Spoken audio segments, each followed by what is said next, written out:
Hello, bonjour travelers, happy Monday. So I basically have friends who live all over the world. That is what happens when you are interested in travel and when you study travel. And since I can't travel and can't share the experience of what it was like for me to move overseas to Ireland, I figured that I would ask some of my friends what it was like to do their moves. So today I'm going to be talking to one of my best friends, Alexa. She moved to Scotland about over a year ago and she's going to talk about her experience. Alright, so we're going to call Alexa and we're going to see how she's doing. Hello! How are you? I'm good, how are you? Good. I haven't talked to you in so long. I know, it's been too long. Okay. Is my camera and stuff good from your end? Yeah. Like, I'm surprised. Okay, well, this is my friend Alexa. Alexa and I have known each other since we were grade 1, 7 or 8. and she decided to leave me in Canada to go move to Scotland. Well, I wanted to bring you with me, but as we know, that's a story we'll get into after. Well, yeah, you've been there for a year? Yes, so got here in September, spent a few weeks here, loved it. Didn't have a visa at the time, didn't think I needed one. I did. I went back home for a month and then came back. So I officially got here to live and stay legally in November. Did you decide to move there because of like you wanted to work or you wanted to travel? I know we talked about this, but it's been a year. Like I can't remember these things. I think it started off more just like, oh, I want to go on vacation in Europe. And then it just kind of grew to, oh, well, what if I take a gap year instead of doing school right away? I'll come here and I'll travel. Then realized how much money that was gonna be and was like, okay, well, if I want to do that, I need to spend a whole year working. And so I was like, well, if I move here and work, then I can kind of make money as I spend it. Yeah. So speaking of this whole like transition, what was the whole process? Because it was a little bit of a shit show. Like, there's a lot of things I would do differently if I could have. Once I got here and tried to open bank accounts, they immediately asked for something called a BPR. Like, excuse me? Like, what language are you talking? How is that? Yeah. Well, your visa stuff. Like, where is it? And I was like, ended up finding out that you need this little card to basically do anything here. And that entails going through the visa process, getting accepted, going to a specific office where you get your picture taken, they take your thumbprint and everything. So I looked at going through third-party companies. Yeah. So they would do the application for you and stuff. But obviously you've got to pay more of a fee. And so I thought, oh no, like I can handle this. Like it's like my name, it's where I've lived, it's where I've traveled. If I've got a criminal record, like the application's easy. I'm not going to fork out $200 to do it. But it's all the intricacies of what you need and what you don't that makes it really difficult. Yeah. And so once you've applied for it, they don't let you change any information. That's it. And you can't do any of the visa stuff when you're there. You have to come back home. Yeah, so most of these visa offices are not in the UK. You have to go to your country of origin to get all that stuff done. There are offices here where you can get it renewed, but they won't let you issue it from within the UK. So basically at that point I started making plans to come back home, applied for the actual visa. So you apply with the form, then you make your appointment to go to the visa office to do all those things. So they basically look over your application and make sure you filled it out correctly. Oh, they take your passport as well, so you're not allowed to travel while you're in this process. They send you a letter with your passport and everything and your application back and tell you whether or not you've been accepted. Once you get into the UK, then you pick up from the post office that card. So you don't even get that card right away. You have to wait until you're in the country. One of my questions was going to be like how long that visa turnaround time was. Like I brought all my stuff here thinking, oh, I'm moving here. Brought a whole big suitcase full of all the clothes and things that I could fit. Like my luggage was overweight, so I paid extra. I then found out obviously I had to leave. And I was like, I'm not lugging all of this stuff back to Canada. I was staying at an Airbnb. I basically planned to come back for 2 to 3 weeks. I think it was an extra $300 I paid to get it expedited, which was supposed to guarantee it. So it's supposed to be once they compile all that information, take your passport and send it off to basically the office that looks over everything. It's supposed to be 5 to 7 days by that point. The actual process before that of like filling out the form, I just filled it all out online. Doing that and making the appointment, like I did that all in one day. You keep saying an appointment, is that like with a Service Canada type of thing, or? The office, so it's just called like the UK visa office. Okay, so there's like all these, what do you call them? So the embassies.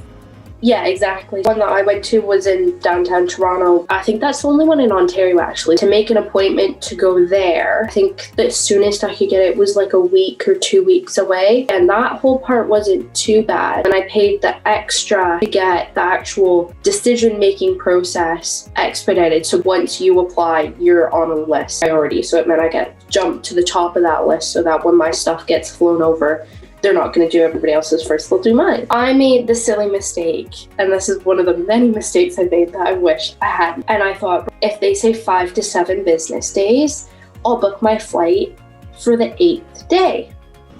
It should be there by then, like my return flight. So if anybody is going through the visa process, 1, give yourself lots and lots of extra time for any delays, and 2, honestly, it is not worth the priority service. Like, just the normal wait time they say is around 3 weeks. I've seen a lot of videos and read a lot of blogs now of a lot of people who's gotten it back in that week time frame that I did anyways. A lot of wasted money and time. To just take your time, planned out. It is so much more stressful than you want it to be, and that's why if you can find like a third-party company who will help you through this process for a reasonable price, do it.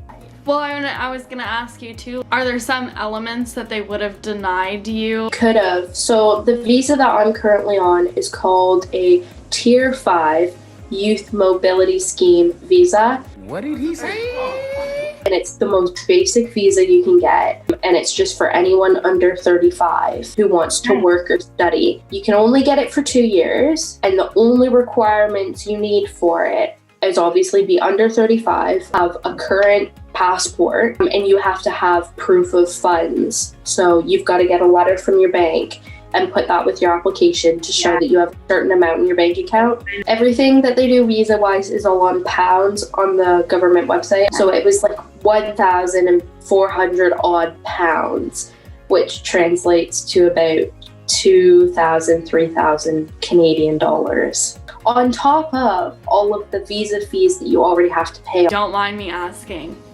what did you have to pay for your visa? I'll be honest, like, I think it's extortionate. It is ridiculous. For the visa itself, it was £400. Okay. So just shy of $1,000. And then for every visa you want to get, you've got to pay what they call the immigration health surcharge, I think. It's money that's allocated to go to the NHS that they use so that if you're in this country and you need to go to the hospital, you've got the right to, basically.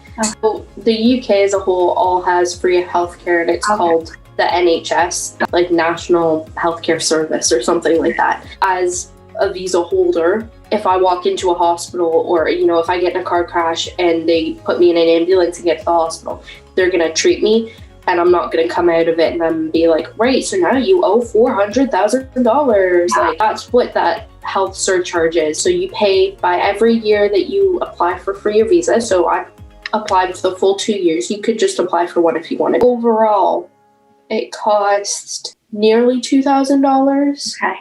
So the £400 then is per year? So the £400 is for the visa alone. Then you've got to pay this health thing. So all in, it costs around $3,000 for the visa and the NHS charge. Oh my God, and that's mandatory. You've got to have that, and then you've also got to have on top of that money $3,000 sitting in the bank, the letter from the bank to prove that. If I go in August. The visa is included in our tuition, so if you are looking at doing an education thing, then definitely go through with that because it'll be included in your tuition and it'll be a lot less hassle for you to have to do. And we don't have to pay anybody else to do it because it's in your tuition fees, like they do it all. What other resources did you find was helpful? Like if there was any groups or anything that helped? So the company is called Britbound, and I just basically found... Not sponsored, by the way, not sponsored. I wish it was. So they actually had a partnership with HSBC, and so that was who I went to get an account with, because you need proof of address typically to get a bank account.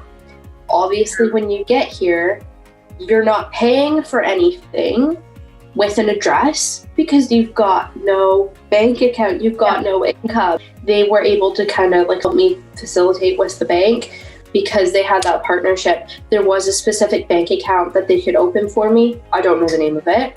And it meant that they could use my Canadian address until I had proper proof of address for here, and I've since changed it to this address. They do a lot of different options for your situation. So like you can get a package that is just the basics. It is just them as a resource, somebody that you can go to ask questions about. But then they've also got stuff where they'll go through the visa process with you and help you with that, and also give you a job that's like a live-in accommodation as well. I'll be honest, like if I didn't have that company, I don't know what I would have done. If you're looking to do anything similar to this, expat, working holiday, those are kind of your two keywords. That if you're looking to do anything similar to this, there'll be loads of resources through there.